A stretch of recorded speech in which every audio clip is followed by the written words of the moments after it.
So,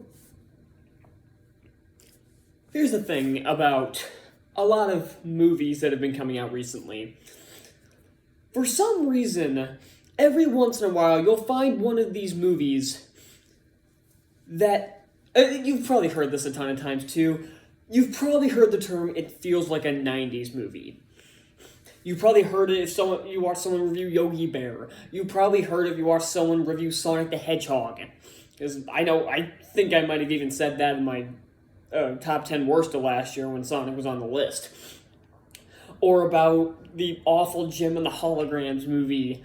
Or, well, basically any TV show adaptation last decade. And you know what these films have in common? Not only do they try to cram in as many 90s cliches as possible, not any of the good ones, all the bad ones, but you know what else they have in common? They tend to suck. This is no exception. Clifford the Big Red Dog. Who asked for a live-action feature-length version of this? I mean, I think there was like some animated direct-to-video movies at some point.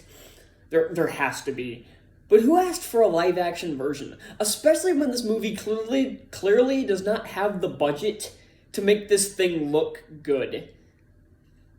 If you saw anybody review Call of the Wild last year, you note that pretty much everybody in their review, what they mostly focused on was the CGI dog. Now,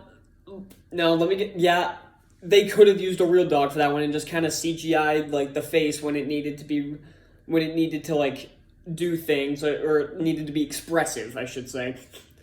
And this one, you couldn't really get around it. You had to make it CGI. When it was the puppy, Clifford was incredibly small, like probably the size of the football logo on my shirt, but yeah, about this big. And then you have a dog that's about the size of my dorm room. So yeah, there was no way in hell they were going to get around this without using CGI. But you can tell they didn't have the budget to make this thing look like it was actually there. I will give credit that it's pretty expressive. Like, I do most of the comedic moments that work come from the reactions of Clifford's face, because it is very well animated. I will give credit that it's very well animated. The problem is that it doesn't look like it's there. It's not convincing. And I know you're going to say, it's a kid's movie, lay off it, but same thing I had with Sonic. Honestly, the original design of Sonic at least looked like it was there. It looked terrible, but at least looked like it was there. The new design looks like it was photoshopped in. This one has the exact same problem, especially when there's a human riding on his back. They have to CGI the human as well, and it looks awful. It looks really bad. But yeah, apart from the fact, yeah, you couldn't get around the CGI. I just wish it had been better. So yeah, I'm not gonna bash them for using the CGI for the dog, because there's no way around it. What I will bash them for is that they try to cram as many 90s cliches as possible. And like I said, not any of the fun ones. It's all the shitty ones. The same thing Sonic did.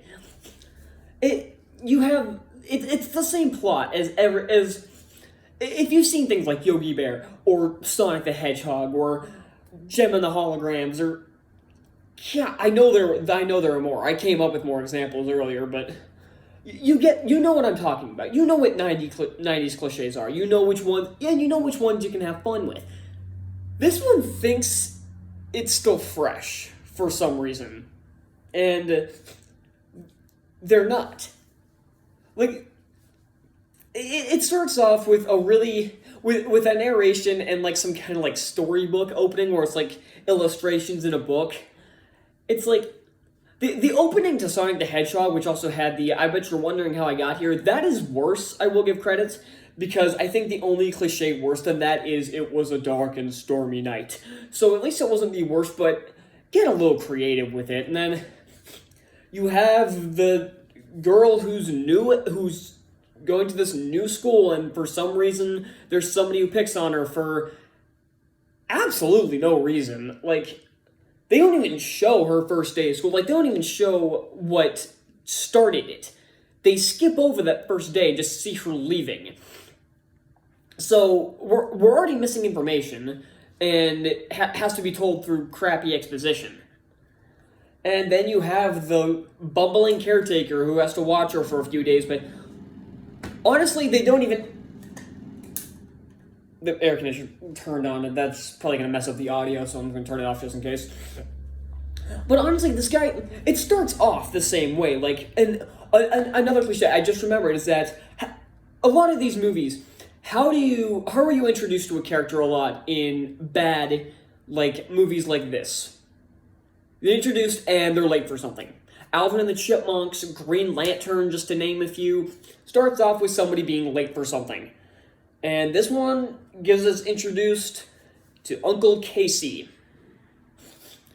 And again, other than these first two scenes where we find he's living in a van and of course the meter expires on it and he runs for the hills, and then he's late for his job interview, and there's some really bad physical comedy, but whatever.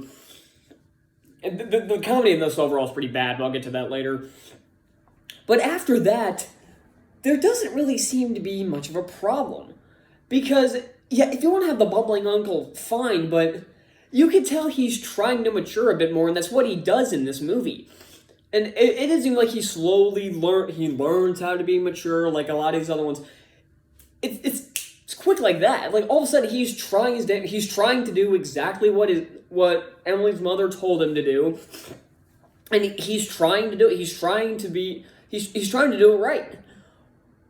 But he keeps getting screwed over. All of the problems that arise for his caretaking are not his fault. They're Emily's. Like, okay, for the biggest example, and something I'll get into later, is that everything is blatantly obvious. The second something is said, you know how that's going to play in within, like, a few minutes or later on.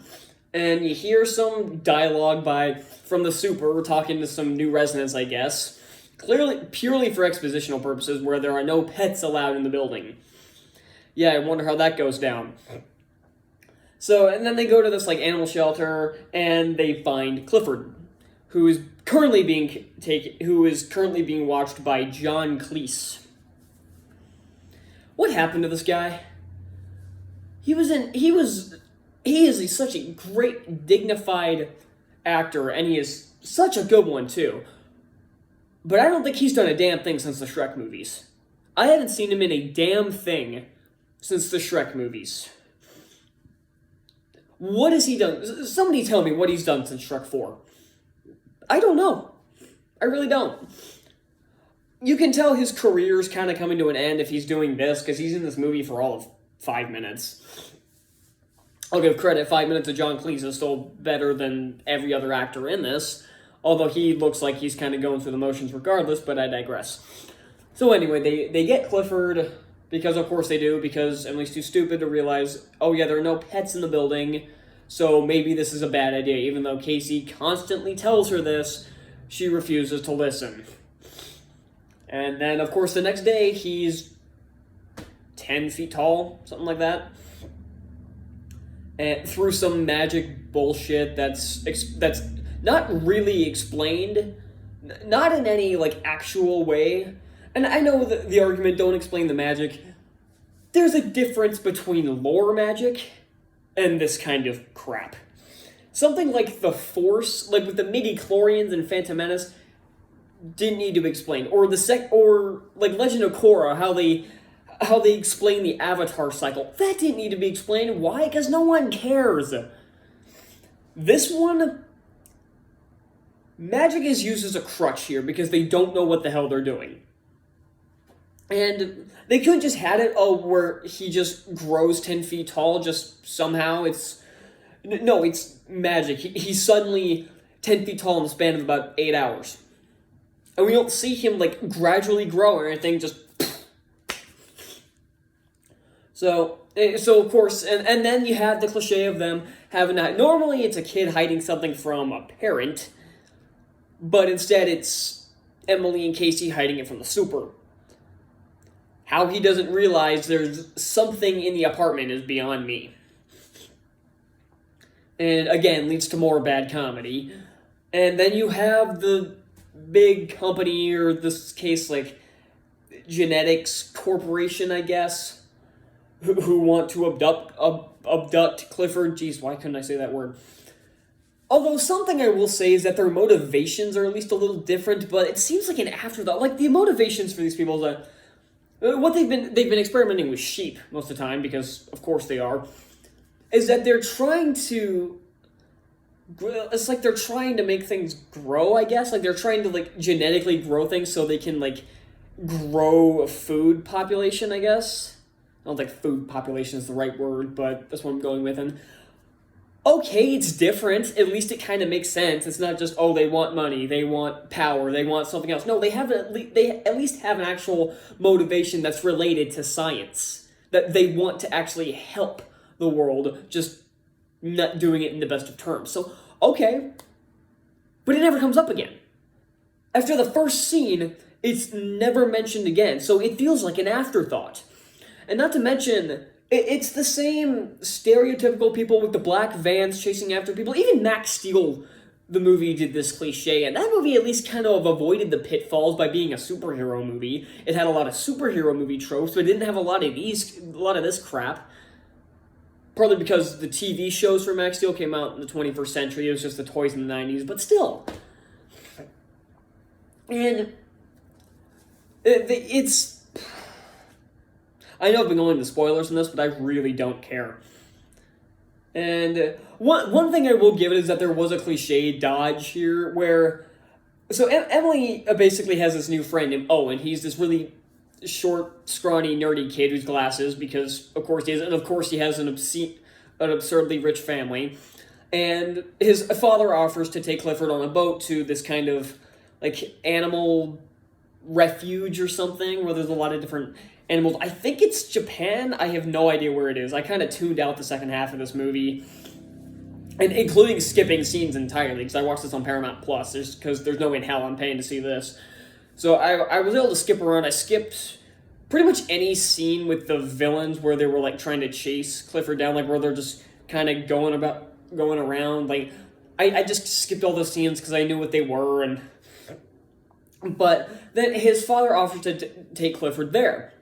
And I literally said out loud, I swear to God, if this guy is working for the Evil Genetics Corporation, I'm going to kill myself. And thankfully he wasn't. The father doesn't show up again, but I'll give him credit, they at least avoided that. They avoided that one. So he, of course, ends up getting abducted on the boat anyway. How, it's never explained. It just says they got him. But at least they didn't pull that stunt. Otherwise, I probably would have just shut off the movie then and there. I'm being dead serious. And this, of course, leads to some big, dumb action sequence. One thing I will say is that there's one chase sequence about an hour into the movie. The chase sequence itself, again, is... The terrible Clifford CGI is not very impressive, so it's not very fun to watch. But there is one short, like, little fight between, like, Casey and some of the other, like, residents, like, some of Emily's, like some of the residents of Harlem, I guess, who are kind of friends with Emily, and they're, like, fighting off the, I guess, the security for the Genetics Corp. I don't know. Nothing is ever explained. And they're doing this in such a stupid fashion. Like, of course, they're using... Like, one guy takes somebody out by shooting him with chocolate syrup, because, of course, and it's stuff like that. They're, like, using, like, food items that they find around the market, because they're in, like, a little market, like a neighborhood market, something like that, and they're just kind of hitting them with food and stuff, and it's so stupid that it was kind of funny. It's like, none of the physical comedy itself was actually funny or creative, but it was so stupid I couldn't help but laugh. But the rest of the movie was boring as hell. I could barely get through this. Oh my God, I can't even talk anymore. Remember when if you saw my review of Tom and Jerry, you know I shut the movie off with about 15 minutes left, maybe 20, because I couldn't take it anymore. I was done. I couldn't stand the movie. This one is not as bad as Tom and Jerry, I assure you. That one got my first ever 0 out of 5, because it was my first ever with this new rating system. So it's definitely not that bad. It's just bland. It's better than Sonic the Hedgehog, I can give it that, too. But, again, Sonic the Hedgehog was trash. And I had a comparison that I was going to make to Tom and Jerry. Oh, yeah, because I contemplated shutting this movie off multiple times. Hell, I thought about shutting it off about a half hour in when they start doing that scene where they're trying to hide him from the superintendent. Like, a 10-foot dog in an apartment that's probably the size of a hotel lobby, if even that. It's kind of shitty, actually. Something I want to bring up. Where is Emily's father? If he's dead, fine. If he, abandoned them, again, another 90s cliche, but fine, but I'd like an explanation. Why is he not here? And why is Casey the only person who can take care of her? Again, he doesn't really do any of the stuff wrong. He does everything in his power to do exactly what he was told, to do it perfectly, to try to stay out of trouble. All of this stuff is Emily's fault because she just refuses to cooperate with him. Because, especially after they can't find Bridwell, John Cleese's character, because they're trying to figure out how to shrink him. They even make a deal. Casey tells her, if we can't find Bridwell, or if he can't fix Clifford, he can't help us, he's gonna go on the boat. And after they can't find him, at first, she still refuses to put him on the boat. She eventually relents because otherwise the genetics corp can't capture him. But Jesus Christ, can this kid get half a brain cell? None of the actors are doing a terrible job, but they're given such terrible dialogue. I know the kid who plays Emily. I recognize her from the Christmas Chronicles movies. She was pretty good in those, and she's fine here. And also the head of this genetics corporation, I guess, was Suggsy from Alvin and the Chipmunks 4. Knew I recognized him from somewhere. I had to look it up while I was watching the movie. And I'm like, oh, okay, yeah, it's the same character again. Because that's another franchise that relies on 90s tropes. So, and this is coming from somebody who watched Clifford when he was a kid. I watched the shows. I read some of the books. I liked this as a kid. Had I seen the movie? Would I have liked the movie if I was a kid? Maybe. I feel like I would have been bored out of my mind, though. And so, yeah, final verdict.